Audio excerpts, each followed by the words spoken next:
Hello students, now welcome to Rashmi Singh classes. आज का chapter है when people rebel 1857 and after, second part. In the first part we have covered the causes of this revolt. क्या क्या कारण थे इस revolt के होने के और कैसे हमारे यहाँ एक प्लेटफॉर्म तैयार हो गया फॉर दिस रिवोल्ट। क्लियर। अब इस वाले पार्ट में हम पढ़ेंगे a mutiny become a popular rebellion and the rebellion spread, कैसे ये स्प्रेड हुआ इसके बारे में हम पढ़ेंगे। ठीक है। Now a mutiny become a popular rebellion. A conflict between the ruler and ruled is quite common. ये अक्सर होता ही रहता है, रूलर और जो रूल्ड पीपल है उनके बीच में छोटे मोटे कॉन्फ्लिक्ट होते रहते हैं। But it converted into the rebellion when a large number of people rise up against the common enemy. अगर बहुत सारे लोग उस कॉमन एनिमी या किंग के अगेंस्ट में खड़े हो जाते हैं, then the small conflict converted into the rebellion. और इसी तरह की सिचुएशन डेवलप हुई in the northern India in 1857 against the Britishers. Clear. From Meerut to Delhi. Now on 29th March 1857, the Mangal Pandey was hanged in Barakpur for attacking his officer. Means 29th March 1857 में मंगल पांडे जो एक सिपाही था बैरकपुर में, उसको फांसी पे लटका दिया क्योंकि उसने अपने ऑफिसर का कहना नहीं माना था और उसके ऊपर अटैक किया था, तो इस वजह से उसको फांसी पे लटका दिया गया था। And after some time some sipais of Meerut regiment refused to do the army drill using new cartridges। और उसके कुछ समय बाद मेरठ में रेजिमेंट में जो सिपाही थे उन्होंने रिवोल्ट कर दिया आर्मी ड्रिल नहीं करने के लिए, क्योंकि उनका कहना था कि we are not going to use this cartridges because at that time the rumour was spread that the cartridges were greased with the fat of cow and pig. ये था कि काउ और पिग से इसकी जो ग्रीसिंग हुई है, तो इस तरह हमारे हिंदू और मुसलमान के जो रिलीजियस सेंटिमेंट्स थे वो हर्ट होते थे। Then they decided not to use this cartridges and they disobey their officers. और उनके ऊपर ट्रायल हुआ कोर्ट में और उनको सजा सुनाई गई।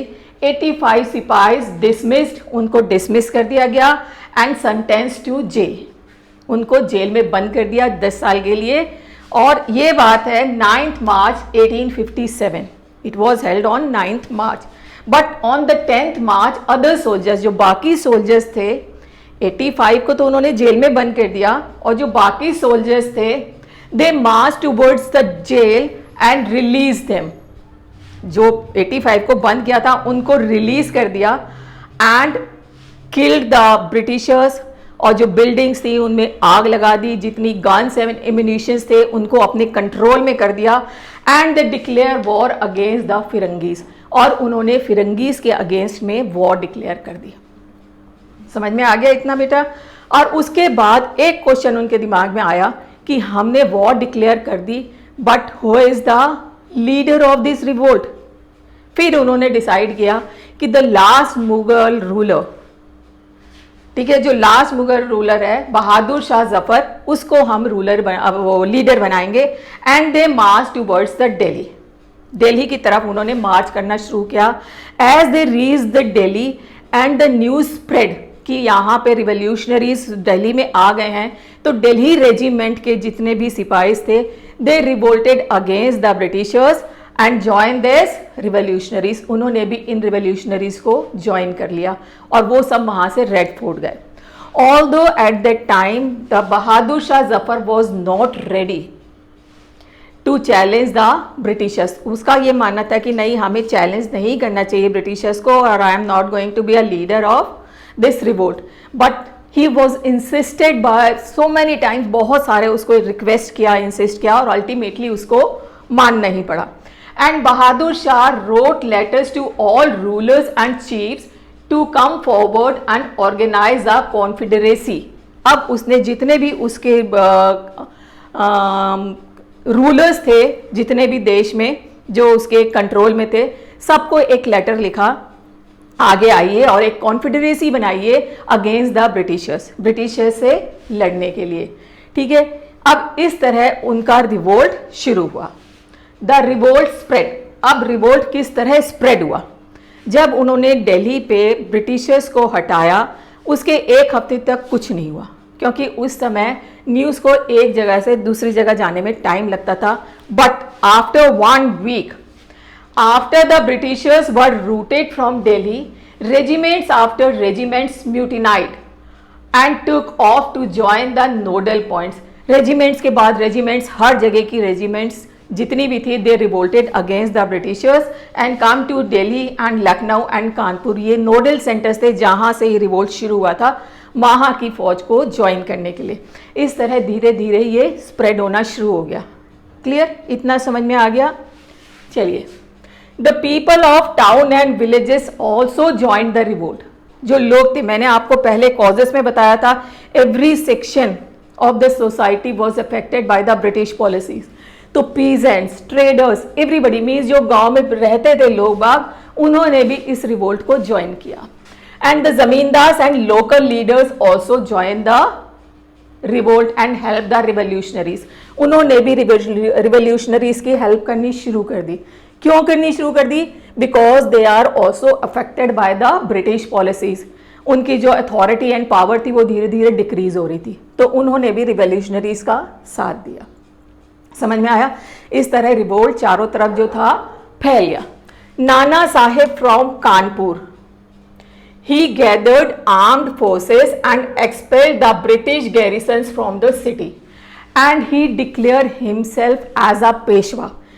He was the adopted son of Bajirao Peshwa. अंग्रेजों ने मना कर दिया था कि हम इसको एज अ पेशवा एक्सेप्ट नहीं करेंगे, बट इस रिवोल्ट के समय उसने डिक्लेयर कर दिया कि मैं ही पेशवा हूं under the Bahadur Shah Zafar.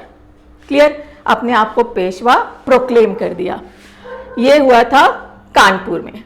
And Begum Hazrat Mahal from Lucknow, he took the command from Lucknow, and she was the widow of Wajid Ali Shah, जिसको डिपोज कर दिया गया था अवध में, और इसने अपने बेटे को बेगम हजरत महल पार ब्रिजिस कादर, उसको डिक्लेयर कर दिया कि he is the Nawab of Awadh, और उसने यहाँ पे कमान संभाली। Clear? And Rani Lakshmibai from Jhansi, ये सबको पता है, रानी लक्ष्मीबाई ने झांसी से कमान की और रिवोल्यूशनरी का साथ दिया। And Avantibai Lodhi, Mandla region from Madhya Pradesh, वहाँ से इन्होंने रिवोल्यूशनरीज का अगेंस्ट ब्रिटिशर्स के अगेंस्ट में साथ दिया। And Kunwar Singh was one of the great ruler, जमींदार था बिहार का, उसने बिहार से रिवोल्ट की कमान संभाली। मिस इस तरह देखिए कहाँ कहाँ फैल रहा है। अच्छा, ये मैप में देखिए, these are the nodal centres, Meerut, Bareilly, Delhi, Lucknow, Kanpur, Jhansi. यहाँ से रिवोल्यूशनरी एक्टिविटी शुरू हुई थी और एक रिवोल्ट का उन्होंने रूप ले लिया था। ठीक है? And the British were out numbers. अब जो ब्रिटिश थे उनके नंबर जो थे सोल्जर्स के, उनका बहुत कम रह गए, क्योंकि चारों तरफ से उनके ऊपर अटैक हो रहा था। And they were defeated in a number of battles, और बहुत सारी जो आमने सामने लड़ाइयाँ हुई उसमें ब्रिटिशर्स जो थे वो हार गए। ऑन 6 अगस्त को इंडियंस के हाथ में एक टेलीग्राम लगा। टेलीग्राम क्या था? देखो, telegram, we find a telegram sent by the colonel Tytler, उसने टू हिज कमांडर ऑफिसर, उसको लिखा था, our men are cowed by the numbers oppose to them and the endless fighting. उन्होंने ये लिखा कि जो हमारे सैनिक हैं वो बहुत बुरी तरह मारे जा रहे हैं, क्योंकि ये एक तरह से ना खत्म होने वाली लड़ाई है। एक तरफ से मोर्चा संभालते हैं, दूसरी तरफ से अटैक हो जाता है। Endless fighting, every village is held against us, हर गांव हमारे अगेंस्ट हो गया है। And the zamindars have reason to oppose us, और जो जमींदार जिनको हम अपना बड़ा लॉयल समझते थे वो भी हमारे अगेंस्ट हो गए। क्यों हो गए थे? Because some zamindars were evicted from their post, क्योंकि जब वो रेवेन्यू कलेक्ट करके नहीं देते थे तो उनको जमींदारी पोस्ट से अलग कर दिया जाता था, तो वो भी फेवर में नहीं थे, तो उन्होंने भी रिवोल्यूशनरीज का साथ दिया। Many new leaders came up. Bakht Khan, एक बख्त खान था, Bakht Khan was a soldier only, लेकिन उसने अपने पोटेंशियल से आगे बढ़ के काम किया।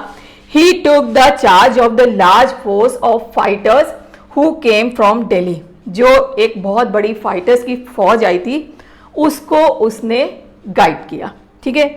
एंड अहमदुल्ला शाह, और वो ये एक रिलीजियस मौलवी था, उसने भी साथ दिया। And a large number of ghazis, they came together to wipe out the white people. वो भी इकट्ठे रिवोल्यूशनरी के साथ आ गए ताकि इन फिरंगियों को दिल्ली से बाहर खदेड़ दिया जाए। इस तरह रिवोल्ट बहुत ज्यादा स्प्रेड हो गया और ये लगने लगा कि this is the end of British empire. British empire खत्म होने वाली है, मतलब वो खत्म होने की कागार पे है। That's why it is known as the first war of independence. समझ में आया बेटा किस तरह रिवोल्यूशनरीज की वजह से रिवोल्ट हमारा चारों दिशाओं में फैला और जो ब्रिटिश गवर्नमेंट थी वो बहुत ज़्यादा डर गई। ठीक है, अभी हम इतना ही पढ़ेंगे। अब इसके कॉन्सिक्वेंसेस एंड रिजल्ट्स हम थर्ड पार्ट में पढ़ेंगे। एक बार समाप्त कर लेते हैं। A mutiny become a popular revolt. एक छोटा सा जो कॉन्फ्लिक्ट होता है वो रिवोल्ट में कैसे कन्वर्ट हो जाता है? When a large number of people rise up against their common enemy. Clear? And from Meerut to Delhi कैसे मंगल पांडे को हैंग कर दिया गया क्योंकि उसने डिसोबे किया था order.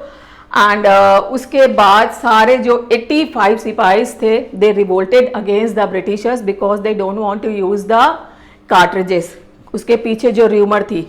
Clear? And on 10th March other soldiers released them and declared war against the firangis.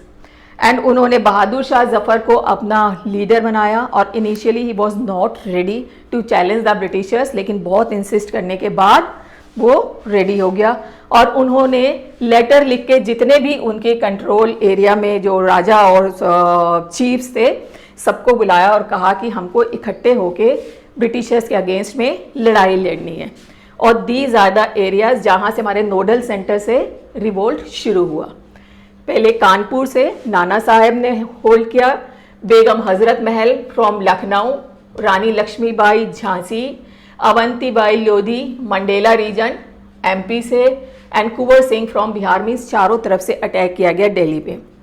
And British were out numbers, बहुत कम नंबर में थे, बहुत कम था उनका जो नंबर ऑफ सोल्जर्स थे। And they were defeated in a number of battles. और एक जो टेलीग्राम किया कर्नल टैटलर ने अपने कमांडर को ये लिखा कि हमको चारों तरफ से घेर लिया गया है और हमारे सैनिक मारे जा रहे हैं। जो हमारे लॉयल थे जमींदार वगैरह वो भी हमारे अगेंस्ट हो गए और ये कुछ लीडर्स जो थे वो नए हमारे सामने आए। क्लियर बेटा? अगर आपको समझ में आ गया है then like and subscribe it and don't forget to press the bell icon. Thank you.